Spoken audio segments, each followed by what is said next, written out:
What's going on?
Hello everyone, and welcome to the Gallows Podcast, Episode 3, where we discuss the latest and greatest news and information from the horror community.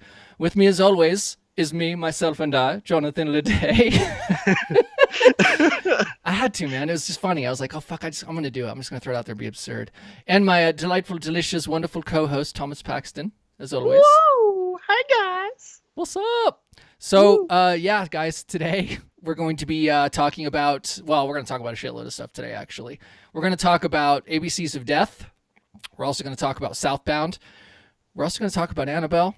We're going to have that conversation. Don't do it yet, Thomas. Don't, man. We know, and we're going to talk about it, right? You can talk about it. I'm fucking with you, dude. Like, absolutely, just let loose, because, oh my dear, yeah. That's the reaction, guys. Okay, anyway. So, yeah, we're going to be talking about... I got to capture his face. Look at his face. Do you see his face right now? That's how... Yeah, exactly. Walked out of that theater laughing, and Johnny Boy walked out of the theater having kind of the opposite reaction. We both kind of were having fun, We'll talk about that. About that. That'll be a fun conversation. My fucking God, people.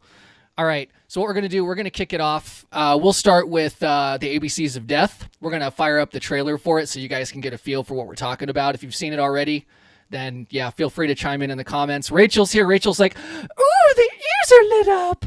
She said it just like that, too, in my head. That's how she sounds. Ooh. Yeah. Yep. All right, so without further ado, guys, let's check out ABCs of Death.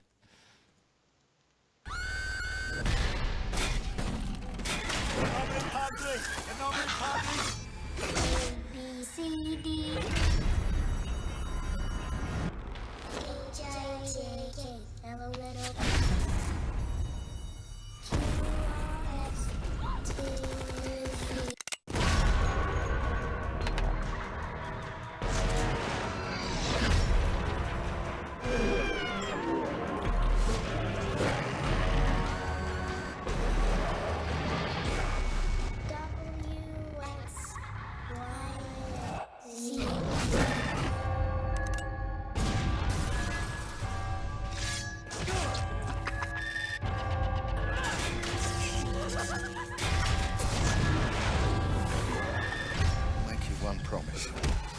Your children will never know how this ended.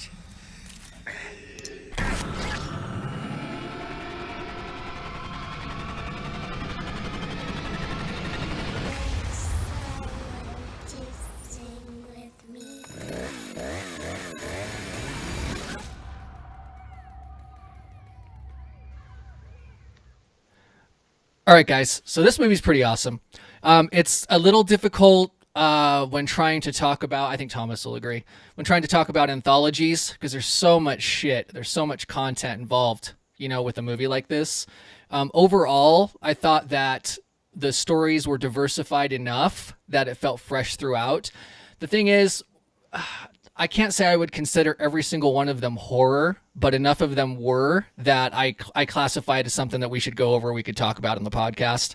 I think in any event, I think you'd agree, Thomas, all of the stories completely, they're all pretty deranged. So maybe they do qualify for horror-related content. Yeah, I loved, it's like a giant chunk of information thrown at you all at once, pretty much, because that's how anthologies are, because they're a bunch of 26 different short films, and they range anywhere from lady, trying to cut off all her fat, kind of social commentary and how that's women real. feel these days about their appearance. In the movie, that's a thing. Go ahead. Yeah, and then you've got the demented one where the dudes are all having a jack off nonstop. I was watching that kind of riveted, what the fuck? This is a film? Dude, people that now that you just said that, they just did a double take. They're like, what the fuck? That happened. That totally just happened. That's fantastic. I could see it right now in my mind's eye. I see that that shit just went down. It's each they had the guy who's there told trooper just every single one of the scenes he was being forced to whack off repeatedly. And then you had that one weird moment at the end with the dude and the commentary on pedophilia anyway. And then you had a bunch of other stuff going on in that film, and so they have that, and then they have the weird ass one at the very end where the chick is using a giant dildo to fight another chick, and they make this weird that happened as well. That happened. I was watching that going, what the fuck am I watching? And then and then they've got the short film about the lady on speed, and it has this really awesome car chase scene where the car is racing along the road and everything. No, let me interject on that, dude, really quick. All right. That's a really good one actually that you bring up. It's one of my favorites. So a lot of them are just kind of crude horror where you're watching it and you're just oh man, fuck, that was pretty disgusting, but because I'm a twisted horror fiend anyway, I really enjoyed it kind of a feeling. There were a few of them, though, that were just really, really profound. The one that you're talking about, Thomas, is I can't remember which alphabet letter it was, but it doesn't even fucking matter. They're just good. We'll just talk about it. And then when you get to it, you'll be like, this is the one John must have been talking about. So the one is opens up, and this woman is racing away from this entity or this creature. And so the whole time, and we'll spoil it because it's that old. So the whole time she's running from this creature, this thing in the desert, right? Yeah. Comes across another person, kind of picks them up, and they're both running from this creature, this entity, racing away from it in this car. It's a beautiful car, actually, by the way. I can't remember what model it was. To me, I would almost say it was like a Chevelle. I might get castrated for that as well, but that's just throwing it out there. If you guys see it and you're like, John, that wasn't the car. It was a classic-looking car. Fuck. Okay. So kind of like a new version of an Impala. That's what we'll call it. It's the Impala. That's exactly right. What Thomas said. So if he gets it wrong, castrate him for that. Okay. All right. So, yeah, exactly. So with this movie, they're racing away from death, and then they get to. Oh, I just spoiled it. I just fucking wrecked it. I was gonna go through this whole thing and then talk about it. It's death. It's death. Punchline is it's death, and then the bigger punchline for that is, so you find out that it's death. It then cuts over because death takes her, and you realize that she's a heroin addict, essentially, and has been shooting up and basically has been, trying to run away from her own demons through the drugs. I think that was the actual commentary that was made for that particular short, and that one hit me hard. I was like, that was an excellent fucking short. That was brilliant. You know what I mean? It was pretty intense because I wasn't sure where it was going for a little bit because everyone's trying to run away from death at some point, and at the end where it shows her laying on the bed, they go from her being in front of the car and then she falls on the ground, and then all of a sudden the cutaway, the twist is that she's really just laying in bed overindulging to the point where she's dead. And suddenly it's a commentary on if you go too far on this type of stuff, it can kill you. And you're just oh shit, there is a profound message in this. It's not just horror. Yeah, exactly. And there were a few of them that surprise moments like that. The other one too, let's talk about it, was we're not even, like I said, we're not even going to try to do the letter thing. I would call it fucking D as in dog if I were to try to call it something, but that's not what it was. You know what I mean? And for me, guys, anthologies, I have a terrible memory when it comes to certain things. So trying to say, yeah, let's talk about every alphabet letter. Number one, that's just insane. Number two, that would take us 3 hours to do that thing. So yeah, we're we'll just talk about the flashes quick of general glory. skims. You know what I mean? Yep. So the other one was guy. He just starts out. He goes into a warehouse, and it looks like he's just going in because he's a brawler. You know, just like a fighter. And so he goes in. Then you realize that he's going to brawl against a dog. And so he goes and he starts fighting this dog. And then as that progresses, you start realizing this guy is going in to fight this dog because it's his dog. And his dog was taken from him. I would almost say like black market style. And then taken from him and then thrust into just dog fights conventionally. You know what I mean? Or just as a normal thing to make money off of this dog. So this whole movie, or this whole little short, is him going in to save his dog, get him out of there, and have to fight him and take him to the point where he's risking death by his own dog, his own pet, to be able to free him from that. And the ending is beautiful, guys. The ending is he goes in, he ultimately is able to have his dog remember who he is. And they both wind up just fucking killing everybody. Yeah. in the warehouse. And I was actually getting a little bit of the man mush because I was like, a dog, my pet. Yeah, I saved my pet. Like, that's what I was thinking, you know? Like, he saved his pet and they got out of there and they got to live on and move on with do their things, you know? It was great. One of my favorite shorts out of that actually was the dog one, and that was the one where you were like, I think we were on Rabbit, and we were talking about it, and you were saying, oh, I'm worried about this one because I'm not sure where this one. Not sure if I remember where this one went. And like it was super artsy, and like the way that the camera moved, it was like the camera moved with the characters as they were doing the brawling. Yeah. And then like when the dog went in, you know, there was a couple of the parts where he bit someone and stuff like that, and then like there was like quite a few different parts in that movie where like they were, you know, the guy was brawling with them, and I was like, and I connected with it a different way because like, you know, Ares. Had Ares in my life for 15 years, so when I see him trying to rescue his dog and then risk, you know, accidental death by his best friend, and then they reunited at the end, I was like, oh my god, this was beautiful and profound. It was beautiful, wasn't it? Yeah, it was so beautifully definitely done. And then really quick, let's just kind of go into the comments really fast. We've been slacking, Thomas. So Rachel is like, as it relates to all of the movie or all of the different shows, different shorts in this, Rachel, she watched it too. She's like, they're all horror to someone. Rachel says the giant dildo fight cracked me up. Yeah. It's fucking insane, you guys. It was hilarious, and it's as ridiculous in your mind. It's as ridiculous in reality as you're playing it up in your mind. That's like there's a part where like the dildo's flying at the girl, and she takes the giant sharp thing and starts cutting it up. Yes. And then they all start mushing it into like some weird like rice salad. And at the end, they eat it like fucking sushi. Yeah. Little fucking dick parts, little dildo parts, and no, it was actual dick parts, I think, dude. That they fucking did. They ate the dick parts. It was dildo fights, but it was a mutated dick dildo. Talk about the ultimate blowjob. It was a real thing, and it was like 10 feet long. And when the battle was done and the victory emerged, chopped up the dick pieces and fucking ate them in sushi. With it was rice. Like taking all 37 dicks at once. It was just what the fuck. It was like what the fuck moment. You did this. What? Kind of thing. Yeah, just like that, actually. Yep. Well done, Thomas. Well done, buddy. You're welcome. All right, and then we've got so Rachel. She's actually, I think she was trying to have my back. So the story with the with death, the heroin addict, running from death. She says, gorgeous muscle car. I think it may have been a Nova. It was absolutely a Nova. So if Rachel's wrong, you can castrate her in the comments, you guys. Abso-fucking-lutely. By all means. Thanks for taking that burden, Rachel. Appreciate you. Still like the Impala idea, but I'll go with Nova. Yeah, the Impala whatever Nova. works. As long as it's not on me. I'm good with it. All right, we're gonna continue with the comments. Hang on, let's see. So it says, so Judy was talking about Roy. Roy says hi or something. Did you see that, Thomas? Up in the Delios. Who's Roy? You might want to give a shout out to Roy or whoever the fuck that was. I don't know who Roy is. Hey Roy, and also hey boys, hey Ryan and Cass. They said hi. Oh, hi everybody. And then who else do we have? Oh yeah, and then Judy's like, I think Judy's in reference to the car. Maybe we failed, and she's like, oh geez, these guys are terrible at their cars. I don't know. Rachel's then like, I'm obsessed with the car still. Yes, we are all obsessed with the Nova. That is correct. Yeah. Yes. All right. Okay, so overall though, guys, for ABCs, a lot of really cool stories. Some of them are going to reach a point for you. I guarantee it, even as a horror fan, and I'm very desensitized.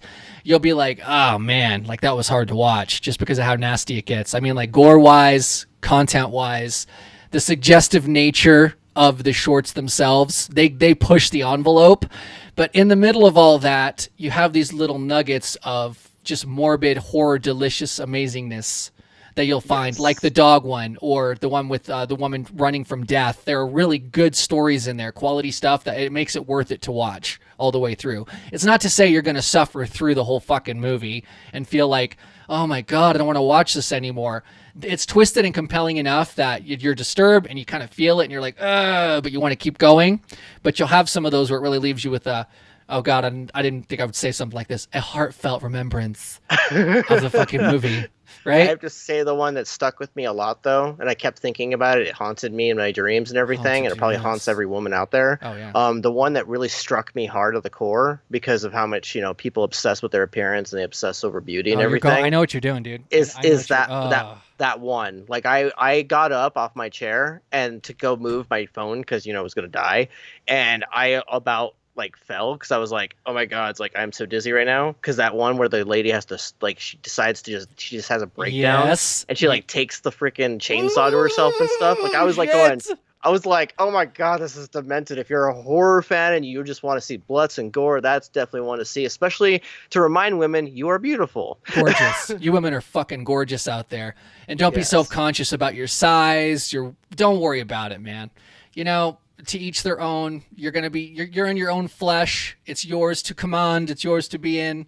Do what thou wilt. Enjoy life. Do your shit. You know what I mean?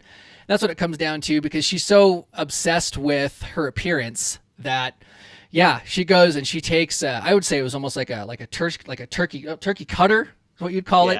It's it's a little buzzsaw. You know what I mean? And you take it to carve. It's a carving knife, right? It's a carving knife. She takes a carving knife, dude, and just to her arms and her body just starts carving the skin off so that she can look like a model. And at the end, she's in the shower, does all the stuff, all of her skin's gone. It's like something out of Hellraiser. And she gets out of the tub and it's just blood and just tissue and muscle membrane and stuff as she walks out and does a little model pose and then goes into shock. Yeah, and she dies. Just falls to the ground and just starts just twisting and just and she's almost like a shadow of what she used to be. And it's like okay, lady, just if you want to look like that, just I guess eat differently or exercise or something like that.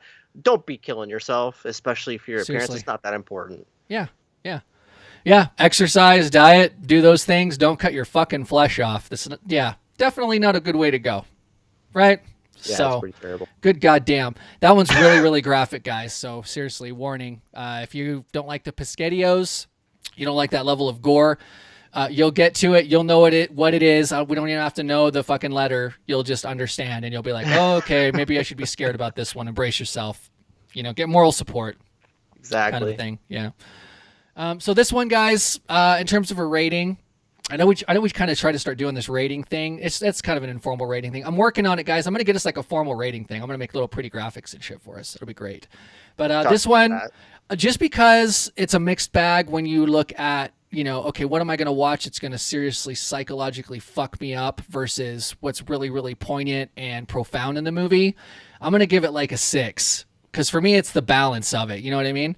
There wasn't a lot of really solid balance in this movie when you're trying to weigh, okay, what's really was it enough that I was like, God, it was all the way around satisfying, a few really fucked up, disturbing moments, but for the most part, it had a lot of layers and kind of depth to it. Not really a lot of depth to it, but when it did have the depth, it mattered. However, where the majority was just imagery and disturbing content to watch, a 6 is where I'm going with it.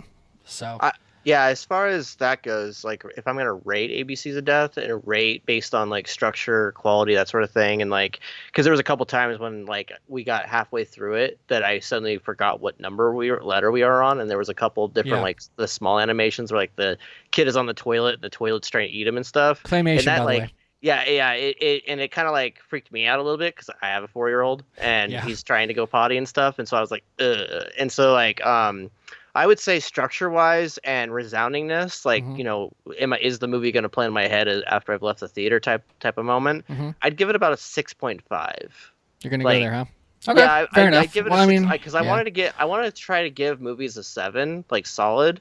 But at the same time, there was quite a few times where I checked the time that was left, and that means that the spell wasn't fully on me. And so as I was going through the shorts, like they were entertaining, they were fun, they were glorious, and they definitely haunted my dreams. But at the end of the day, 6.5, kind of like in the between your rating and where mine probably would be. Gotcha. So I would say it was solid. I would say it was solid and entertaining. Yeah, solid and entertaining. Good way to put it. Especially if you're a horror fan, I definitely recommend it. And Rachel actually just did us a favor and we didn't notice it. That episode is XXL. So X for XXL. In case you're wondering, you wanted to cut right to it. If you're one of those sick fucks that you're like, oh man, they're telling me to kind of be leery when I get to that. Fuck yeah, let's go. There you go. You're welcome, my friend. And she also said either a Mercury Cyclone Cobra, my best guess, or a Mercury Cougar. I think that's towards the car. That's very specific, you automotive fucking aficionado, you. God damn. Wow. She's like, I'm torn. I'm teetering on whether or not it was the Mercury Cyclone Cobra or a Mercury Cougar. Oh, I'm just not sure. Hey, man. That's fucking amazing. Rachel. That's pretty amazing, right? Yeah. Yeah. All right. So moving on. Let's continue with this podcast. We have a lot of fucking things to talk about. In fact, we do. Yes. I'm gonna go ahead. We're gonna kick up Southbound, the trailer for it, and we'll check out this motherfucker. Oh yeah, Thomas is excited for this shit. Thomas really liked this one. He's probably gonna be talking his fucking head off. Look at him. He's like a devious little fucking troll. It's like one of those movies that made me want to write an anthology. I was like, oh my god, this is amazing. Oh my god, you're gonna fucking pee-pee yourself. All right, dude, give us a minute. Calm down. Hold your fucking shit in. Okay, contain your excitement. We're going here. We're going in.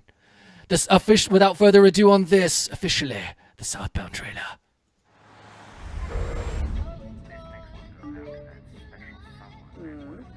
You want to wear the black, I know. Of course I want to wear the black. 911, what's your emergency? I just hit a woman with my car. I'm in the middle of nowhere. Sir, I'm sorry. Sir, you're breaking up. I said I'm in the middle of nowhere?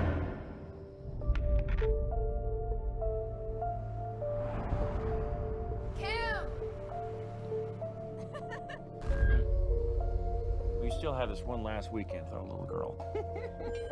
Well, this next one is for all you lost souls.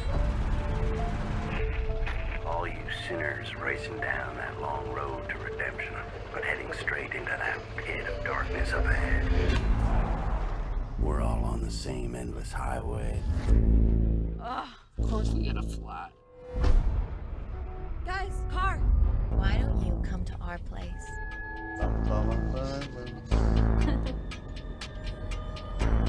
This place feels like a bad acid trip. Guys, we have got to go. I'm not going anywhere. Well, they're gonna try to stop you, but you gotta keep moving. Help! I need some help!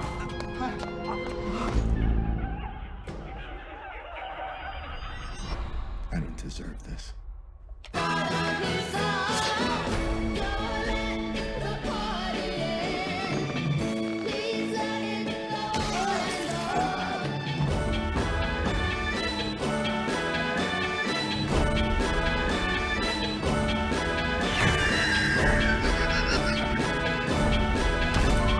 What do you want?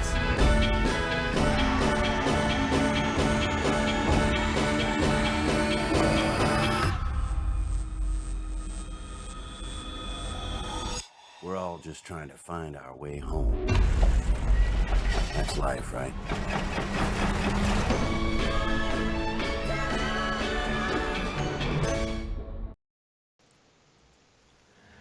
All right, guys. So Southbound, I really like Southbound. Absolutely. Now, this podcast was anthology themed. It's kind of what I was going with.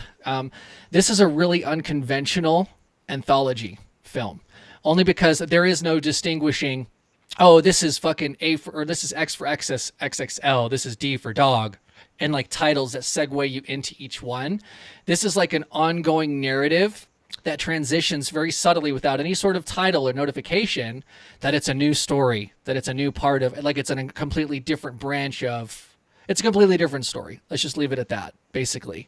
So it kind of throws you off when you're watching it and you're like, wait a minute, this just happened, but then this just went into this entirely new thing. But like some of the characters that were in this other one went into the new one with brand new characters. It's because of the way that they're doing the anthology series. It's actually pretty fluid. I thought, doing it that way, but a little weird at the same time, because for me, I'm used to my anthologies or things having like breaks where you're like, oh, that was a cool story. Okay, here's the new story, kind of a thing. You know what I mean? So Yeah, and I like as far as like talking about that, like fluid structure wise, I felt like, and I watched it twice. Like I got so excited about it. I fucking love it so much. Yeah, fucking everybody like in the chat was like talking about it and everything because they were like, "What the hell is this? Are you guys watching?" And so, and I was like, and you gave me Yes. co-host ability, so I was like, I'm gonna rewind this fucker, and so I rewound it all the way and Co-host watched power. it again. Yes. Just dive deep right in the beginning, and so one of my favorite parts about the very beginning was it starts out with the guy talking about driving on the road and like going into the hell beyond, and he was like talking about all this stuff, and it's super cryptic, and so you're like kind of going, "Ooh, what is this?" And as you said, like it like bounces between different casts of characters. So it's got like 3 or 4 main characters for each short film. Yeah. But they repopulate throughout the story. So it's like you're watching one big cohesive narrative split up between like 4 different sets of casts. And so one of the things I loved about it the most was that tone-wise and like structure-wise, it was kind of like Supernatural, the TV show. And I absolutely love that show. Interesting look at that. Interesting observation. Like the tone of it, like because you have like the 2 guys at the beginning, they're driving the truck, they're trying to escape the town. Each time they're driving around the town, they're driving like 4 times, and each time they're still going in the same exact place. And there's a twist with them, like there's a twist near the end, and so it's like the way the story was, it was like it was going in reverse. Like it was like starts here and then it's going and going and going. Yeah. And then all of a sudden, as you get to the end, suddenly you're like, wait a minute, we're right back where we started. Like it's all in reverse. It's like almost reverse, kind of like how the town is. Like everyone gets sucked into this town and it just keeps going. It's like one fluid car. And so as far as structure wise, I would say it was one of the most fluidly sound like movies I'd watched in a long time, and it came out years ago. Like it was a while ago, dude. Recently. It's like, a few years. I would say maybe 4 or 5. Yeah, I don't know when it came My out. coming back when I lived in Canada, it was after I came back from Canada. That's another story entirely, guys.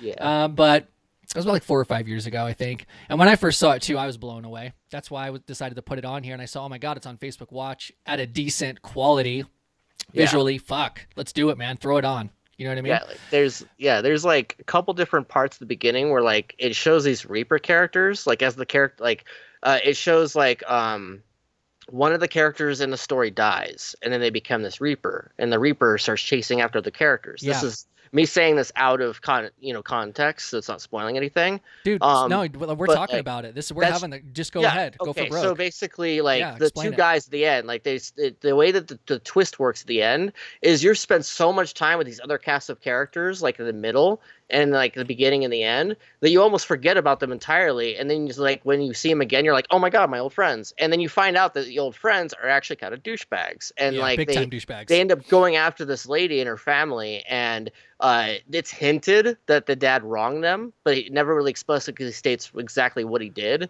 But they kill the girl, like the innocent, and then she turns into a Reaper, like a Reaper character, and then goes after them, and then it reverts right back to the end, which is where you start at the beginning. It's so like a full circle is what you're saying. Yes, it's like a full. That's part of why I loved it so much, is because it's like just giant full circle. And when it comes to narrative storytelling with the hero's journey or anything like that, you always have to have those beats in the story. Like Star Wars is one of them, Lord of the Rings is another, where like part of the reason why they're so cemented in our culture and so cemented in like storytelling in general is because they have that full circle effect. And so I loved how like intense the story was, because in the middle, when the one girl, these group of girls that are at the same hotel where the guys were at, where the one guy gets trapped because he did something with his daughter. I don't know what it was, but I never he gets really, trapped I there. never really They never really went into it. Yeah, go ahead. It's just, he's walking through the apartment, and like there's this like playful song playing in the background, and he's like wondering where she's going.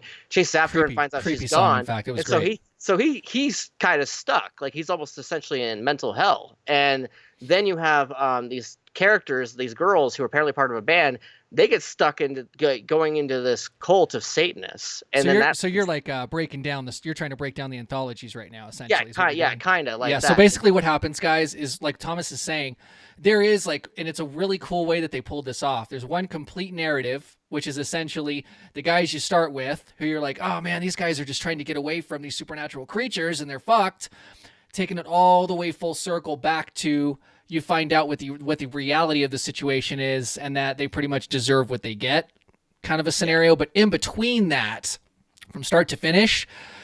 Tons of different stories that are put in there that are all stitched together, kind of a thing, and transition pretty seamlessly into each other. There's one where it's like what you were saying, Thomas. So you start out with the guys trying to run away, or trying to get away from the supernatural creatures, into these women who are like band members that are out in the middle of nowhere, break down, get picked up by some strangers. Strangers turn out to be like a satanic fucking family that's trying to bring the girls over into their little den of evilness. Yep. and convert them and turn them into demonic entities, to a guy trying to fucking take one of the girls from the satanistic story, and fucking she gets hit by a car. He picks her up, takes her, trying to save her fucking life. And Yeah, that's an another asylum story. moment. It's like all of these stories involved together that intermesh, that create this one big, ultimately functional and entertaining narrative to watch, right? Yeah, there's So- a part of the middle, like, that you were talking about, where he's in the hospital, he's trying to save her life, and the whole time, like, he runs into her, he, like, tries to go check on her, and then he calls the 911. We have some comments, but finish this up real fast. No, All we're right, good. so- Yeah. So he calls 911, and then he thinks he's talking to a paramedic. I even thought he was talking to a paramedic at the time, though part of my mind was like, maybe he's talking to someone else. And then, like, it's revealed that he's talking to the Satanist people, or at Yep. least someone that's in there. And then, like, he's in the hospital and nobody's there. He's trying to rescue her. He tells her, he's like, I'm doing all I can. Uh-huh. And then, like, he ends up accidentally killing her. And then there's a part where, like, the freeze frame, like the camera's focusing on the doors, and it shows him being stuck in there essentially, because whoever is blocking him off he can't escape it. So it's like everyone in the story is kind of like being trapped in their own mental hell essentially. Basically, and it's like this very intense narrative basically. Mm-hmm. And then to that, let's kind of pause it really quick. So in the comments, Rachel's like, I wish I had watched the entire flick. Yeah, you need to watch it. It's amazing, Rachel. Absolutely. And she's like, amazing. Yeah, right. And then she's like, I had to stop after a bit, mostly due to the gore factor while eating. The one I think she's talking about, because I know she's watched a few of these, at least part of the stories, was the one where he's trying to save her life. The girl when gets by the car, that gets gory, man. Like that gets pretty nasty. Oh yeah, like he's trying very to clinical, not even clinical, just like crudely clinical. Like, oh, open up her esophagus, and get the air in, and blah, gore and shits is flying. like, oh, dude. Yeah, like I had flashbacks when they were trying to stick the tube down her throat because of my time in the hospital with my mom, and then like when he was like telling him, he's like, closer, yes, do you want to save her? And he's like, yes, I want to save her. He's like, okay, you're gonna need to cut open her rib cage, reach inside, and like get her lung to you have fixed. to do the shit. Like they get into it, and then the other one that was pretty cool too, though, man, was the one where the brother is on the dark, lonely road, and he goes and he's going to save his sister. Remember that one? Yeah. Trying to find his sister, and he finds out that his sister is actually, I think it was gone to the other side, or like, joined with demons, like with monsters. And then he finds out that, well, it's not that she was ever captured or that she just disappeared and just somehow wound up there as a slave. She wanted to be there. Like that's what she wanted. She chose that path.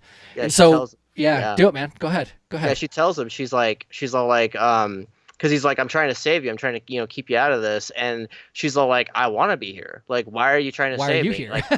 Why are you here? And why are you going after me? And so like, then he drives around that freaking thing, and you start learning about all this other stuff, and it just deepens everything. It just gets more and more dark as it's going along, and it's just like a trip. But yeah, it's like a family moment in the middle of all this chaos, in which she's like, back then you thought it was an accident with my parents. I caused all that. Yes. Dun dun dun, kind of shit, right? Yeah. Yeah. Like, oh my God, that's right. But no, man, it was totally good. It was totally worth it. Absolutely. I guess changing it up or wrapping it up here, because I want to talk about Annabelle, dude. We have got to do it. We did like a really crude little like live video after, but the filter just turned out horrible, even though it was beautiful. But yeah, we want to do something officially. I've got to talk about it, dude. Oh my God. Like this is one where I'll try not to spoil it for anybody, but it has to be discussed. This has to be discussed. It's therapy. Okay. All right. So before we do that, for this movie, rating, it was good, dude. Like it was good. 9. I'll do a 9. I know that my spectrums kind of range between it, like this, I did ABCs for a 6, and then I'm doing a 9 for this one. It's worth a 9. Like, it is really good. I thought it was excellent with the stories, and it's not just the conventional, okay, here is this story entitled The Thing. Watch this. Now it is over. The next title of The Thing is this. Watch this. It was a seamless narrative that took you on a journey. Throughout the entire time, you have all of these different stories that you're just kind of being pulled through and along into, and you don't even really notice that they're different stories. I think that's actually a testament to that film, honestly. Yes. So Yes, absolutely. I would say if I were to review it like with a number scale, because I went and watched it again and then went in Right. for like another like second helping for another 2 hours, which normally never happens because normally I'm not one of those people that's like I watch something once and then unless it grips me or something like that, I just call it a day and just kind of move on, or I just rewatch YouTube clips because everyone breaks everything up these days. I would give it a solid 9.5. Like I would say that 9.5. I would say that like it really went there because like I honestly like I don't want anybody to think that Thomas loves everything. I don't want anybody to think, oh, Thomas loves everything, he'll give everything a good rating. You haven't heard Annabelle yet. It's 9. We're not rating Annabelle though, Thomas. We're just I'd giving go our for observations. I'd go for a 9.5 out of 10 No, we'll because rate of the Annabelle. fact Fuck that it, like we'll rate it. Okay, go. I'll go for a 9.5 out of 10 because I went and I did it again. Like out like not even 2 minutes after. I was sitting there talking to Amber going, this movie is amazing. I got halfway through it and I was like, oh my God, Amber, have you seen this? And she's like, no, I haven't. And I'm like, well, it's freaking amazing. You should still do it. And then like, just like that too. That's how we talked. I was, that was just everything. Like that. Yeah, it was like 9.5. I would say it was a solid journey. Like you're going on a journey with this flick. Like do not go in expecting it to just be some entertaining, horror flick because you're going to get mind fucked at some point. And unless like you're one of those people who's, not easily impressed by, narratives and things like that, you're going to be like, oh my God, what was that experience? It's an experience for sure. So I'd give it a 5. Excellent. Yeah. So awesome movie, guys. Bottom line. Definitely check it out if you had an opportunity. Both of them are really good. ABCs of Death is just kind of a harder watch and pretty varied in terms of the content. But Southbound, watch it for sure. And I can see where a writer would appreciate Southbound, dude. Like completely, just the complexity and the layers and the depth that was involved. I'm putting that together. Yeah. You were just like that. Do it one more time, though. How does that go again? Oh, yeah. Great. See? You're so generous. You do it again for us. That's fantastic. All right. So without further ado now, guys, we're going to talk about Annabelle. Okay, we're doing this. Oh my God! Like Annabelle Comes Home, guys. Was I'm gonna do my best because you guys will be like, oh, I'm not one. No, I won't. I'll try to be good. Okay. I fell asleep in this movie. I don't do that with horror movies, guys. I don't do that. It was that just pacing was fucking horrible. Like horrible. Okay. I'm going to let you take it from here, Thomas, but to kind of segue off and to do the handoff, you mentioned that it was like an adult Goosebumps. Yes, that is what you said. did. Yes. I did. Expand upon that, sir. Right after I got out of after we got out of the theater, something was tingling in the back of my mind. I was like, wait a minute, what? Because I was watching it, and as I was watching, I got about halfway through. I looked at you a couple times to see what your reaction was, because I'm like, I know Johnny Boy loves this franchise like a lot. Like this is like his baby as far as going to the theater for. So I was like looking over, and I was like, is he doing okay? Because I heard you sigh a couple times. You said it was my concentration face. Yeah, I was thought like, it was my concentration face. Is that his concentration face, or is he just passed out?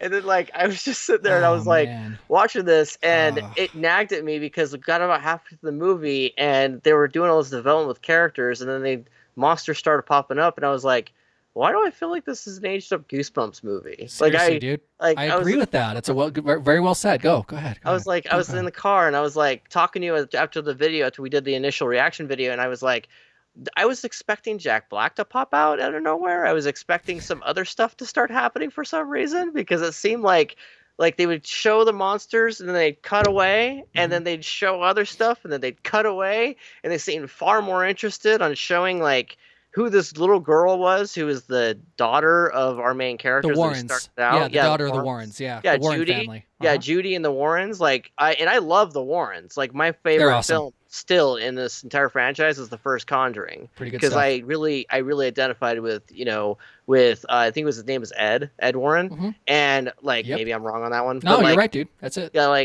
I loved his character the most. So when they started out with them, I was like, okay, that's if this movie's terrible, at least you started out there because at least I can identify with them.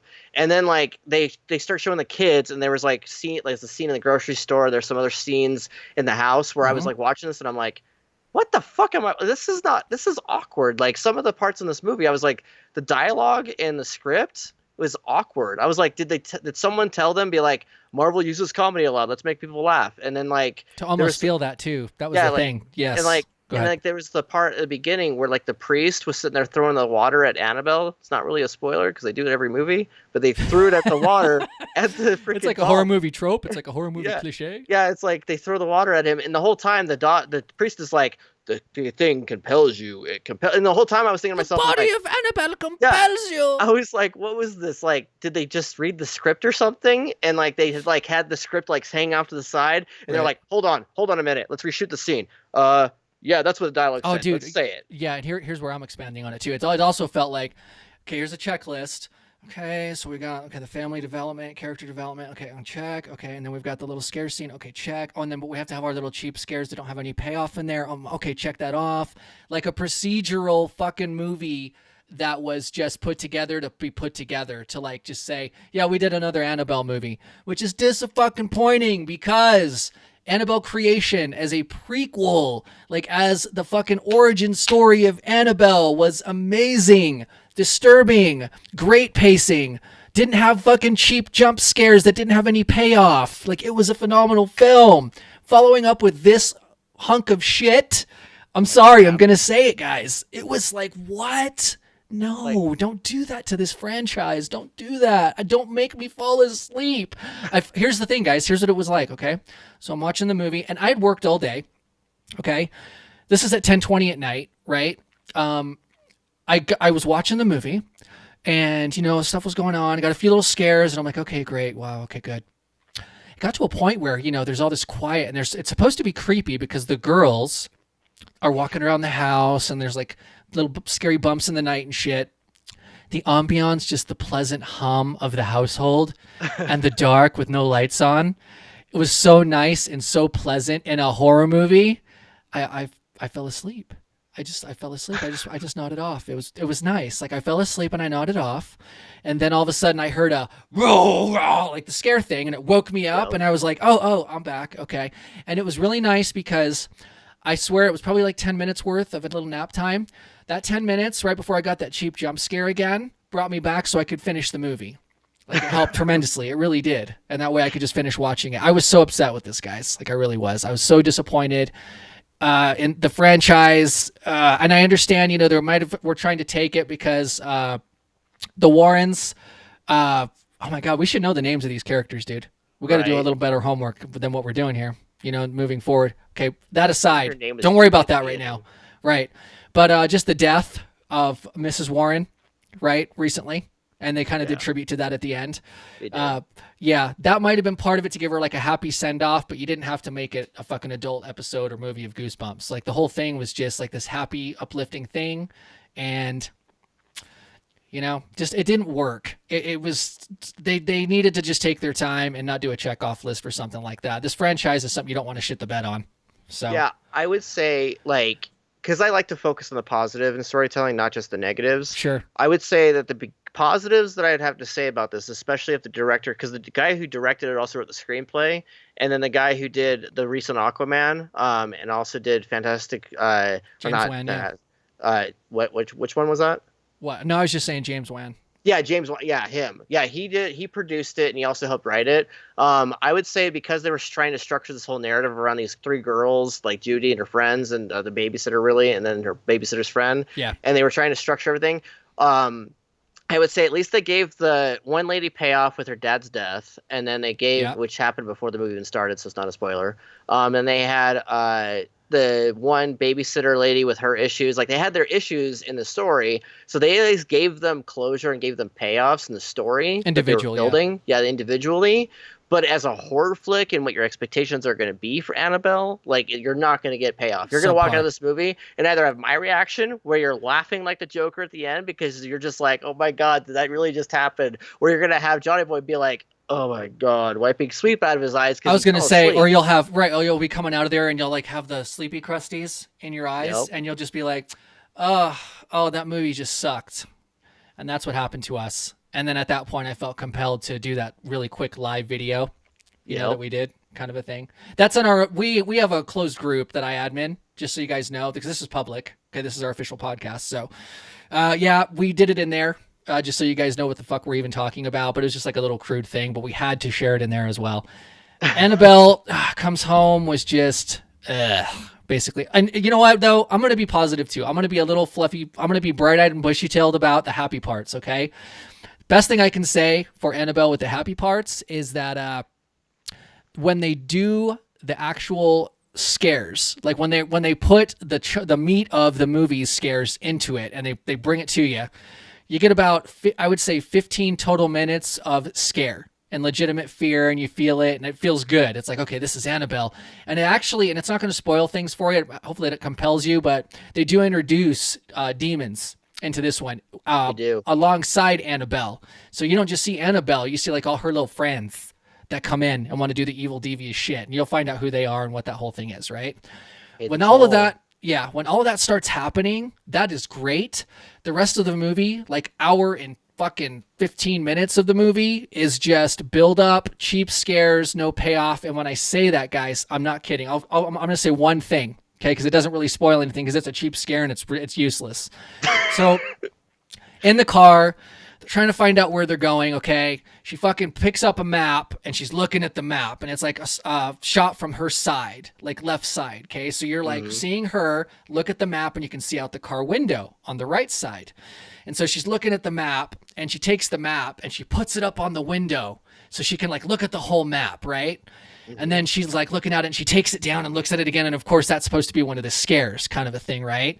Nothing there. And so she puts the fucking map back up, and she's looking at it on the window. And then it comes from the outside of the car, and like the camera is moving toward the map, okay? Which is usually an indication of some sort of a presence is going to scare the fuck out of you. You're going to pee yourself in your movie chair, okay?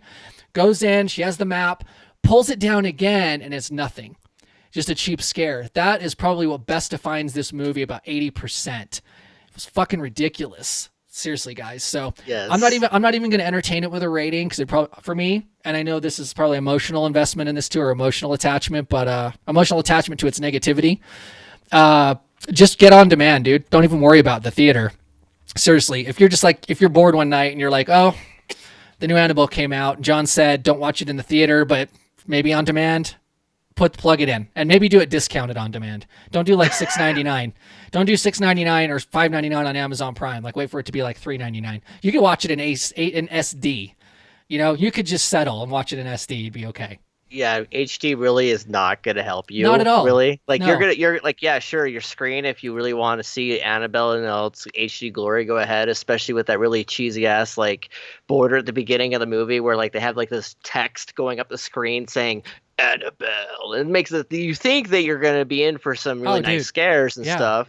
And then the next thing you know, you're watching Going Up Goosebumps, and you're watching this girl like go to the grocery store and try to like badly flirt with this boy she likes at school, who's happens to be nicknamed Balls. And then like he plays. I forgot about Balls. Yeah, he plays like this. There's a guy named Balls in there. Yeah, like I don't remember his real name. Didn't even matter because he's Balls. I just knew that he was Balls because that's what the pizza guy called him, especially when they order the pizza and like they have the doorbell ring and stuff like that, and then the pizza bite guy shows up. She looks out the window, doesn't see anyone at first. Then she looks at it again, and I'm for some reason expecting like Annabelle to pop out of nowhere. No, the pizza guy shows up, and she opens up the door and sees the pizza guy, and he's like, "Here you go." Or no, it was the boyfriend. The boyfriend's talking to her, and then the pizza guy shows up, and he's like, "Here you go. Here's your pizza. I ate a slice. Hey, you know." Chicks like rock and roll. I like how you're doing that too. That's a very good interpretation. He's all like, Thomas. And he's like, "Hey, he's balls. He's got balls." And then just that was really shit that happened, dude, in this movie.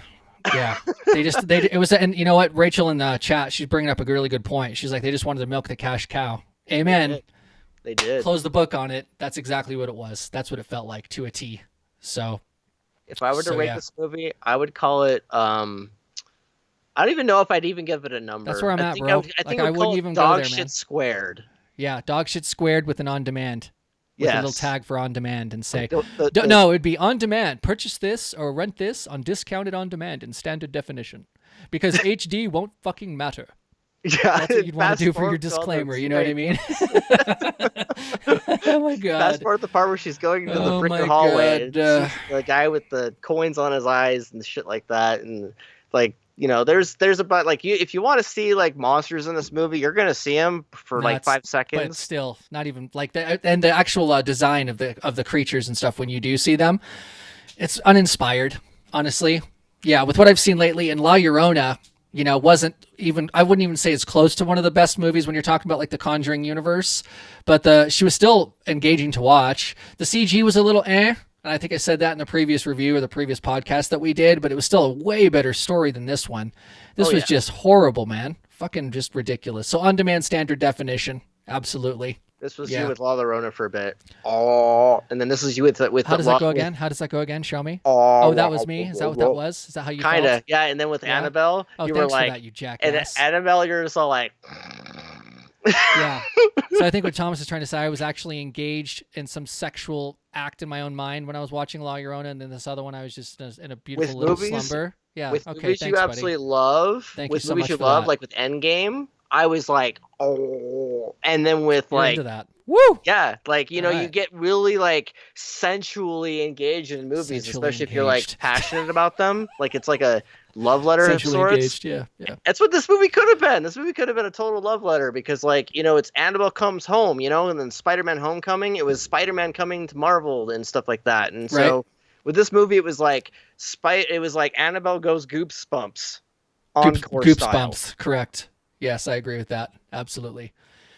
So yeah, enough about Annabelle. I just had I feel a lot better emotionally now, by the way. Thank you everybody for out there for listening to that. That was fantastic. Oh, Rachel's like, should have some straight to DVD.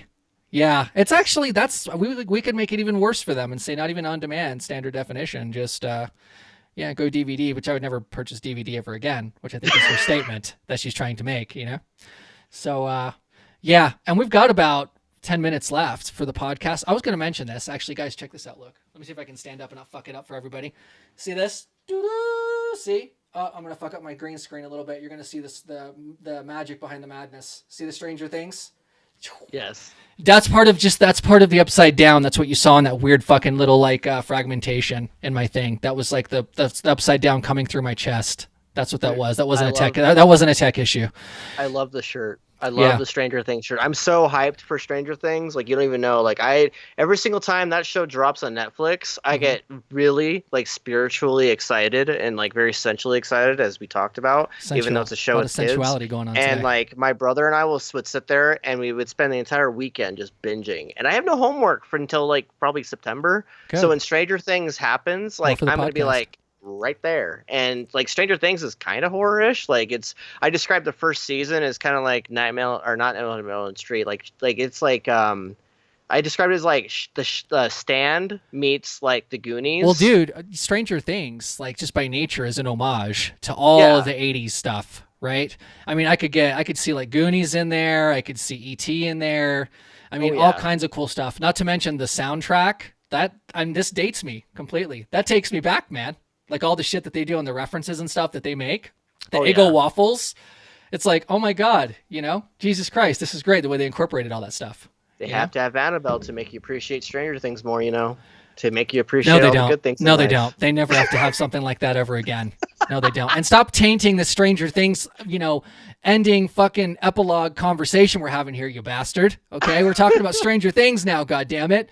No, it's amazing, and it is a horror film because when you go to the upside down and that stuff happens, and like the kid gets taken, and it's just great. And season 2 for me, it felt a little X-Men-ish. With 11 and stuff, and I was starting to feel like I don't necessarily like the way they're bringing it, but I feel like her being developed in season 2 like that, there was a method to that madness coming into season 3. Because if you guys have seen the trailers for Stranger Things season 3, it's up in the game even more. And what's really fucking cool about this, like, I guess that the creatures from the upside down, from what I saw, they possess people now. Like they almost like inhabit them and they speak through them. That's what it felt like. So for me to actually have some kind of like dialogue, like some kind of an exchange that we understand what's going on in their brains, that'll be fucking cool, dude. Because then what is their agenda? What do they want from us? Kind of stuff. And this whole time it's been a mystery, right? Yep. But having 11 developed, and maybe she's just going to become super badassery like fucking Uber 11, you know? Super Yeah. Saiyan 11. That's for you, Proden Wrath. I love you, baby. I love you, Brock. That's for you, sweetie. Yeah, I'm excited, dude. I can't wait for this thing to fucking fire up. I'm going to be binging that shit. I probably won't sleep.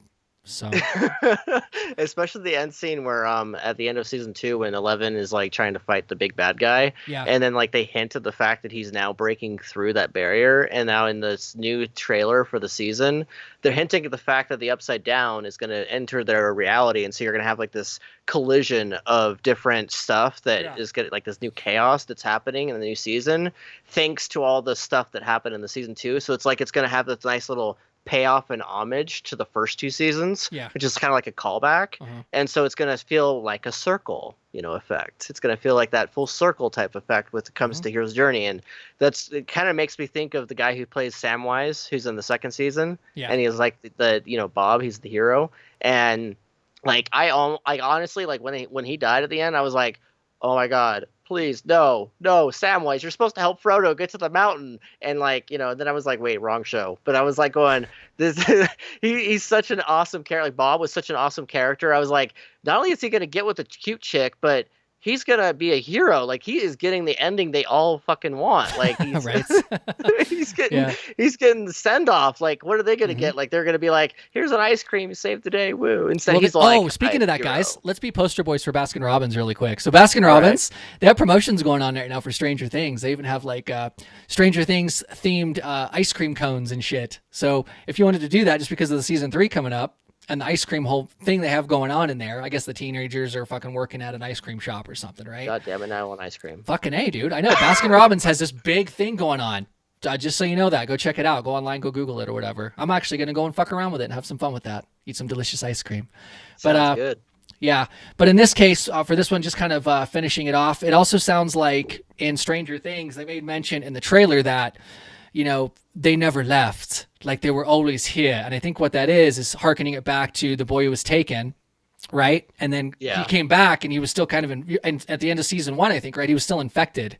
Like he still had the creature in him. He was in the bathroom and it was almost like opening up a portal to the Upside Down himself because of the little slug, remember? That he had. Yeah, so they're like always there. So I think what's happening is the seed was planted. The Upside Down is still in our reality. It's just almost like, breaking open the lock from the inside, or kind of thing, or opening the door from the inside, not having to break the lock is a better way to put it. I love that because that like totally twists the ending of season 2 on its head. Because everyone's like, "Oh, they got a happy ending." It's like it's not as happy as you think. Like it's not the end yet. It's stay for the last couple chapters because this is gonna blow your fucking mind. It's gonna blow your fucking mind. It's gonna blow it.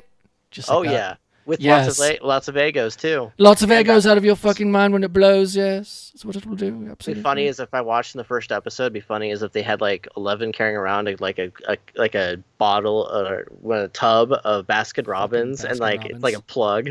Yeah, get some ego Stranger Things fucking ice cream going on. That actually could work, dude, pretty well. I would actually eat that. I would. Just to tell you. All right. So at this point, guys, we're pretty much at time. So we're gonna call it here. We'll have some new content for you, obviously, next week. We'll be moving into the Gallows Podcast, episode 4. Very exciting. Until then. Hold on. Rachel says, Winona, absolutely stop me. No, stop me. Do it. What? Wait, what? Rachel said in the comments, Winona the MILF, dude. Winona Ryder, the fucking MILF. Yes. The hottest fuck MILF. Even today, she's just got the look, Sorry, I had to interrupt you and say that. No, totally. You saved that comment though, because if we left, Rachel would have been like, "What the fuck? They didn't fucking acknowledge the MILF comment. Fuck." That's good. This is a good thing. All right. And hey, Cheyenne. Hi, Cheyenne. Yep. Right. Okay. Thank you, you motherfucker. Thanks for that. I was breaking it down. We were going to sign off, but you saved it because Rachel would have. I'm sure Rachel appreciates that. Absolutely. So, all right, let's try this again. All right, guys. So we're pretty much at time. I'm going to stop it here.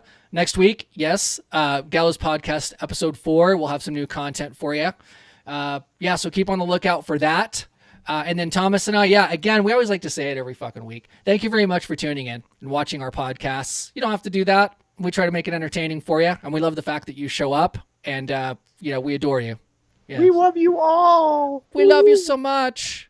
I am the cat that will eat your snacks. Yes, he is. Yes, he is the cat Yes, what you heard. Yes. All right, guys. Have a great Saturday night, and we'll see you next week. We look forward to having you over there. Toodles! Woo! I'm going to give the people what they want. Sensation, horror, shock. Send them out in the streets to tell their friends how wonderful it is to be scared to death.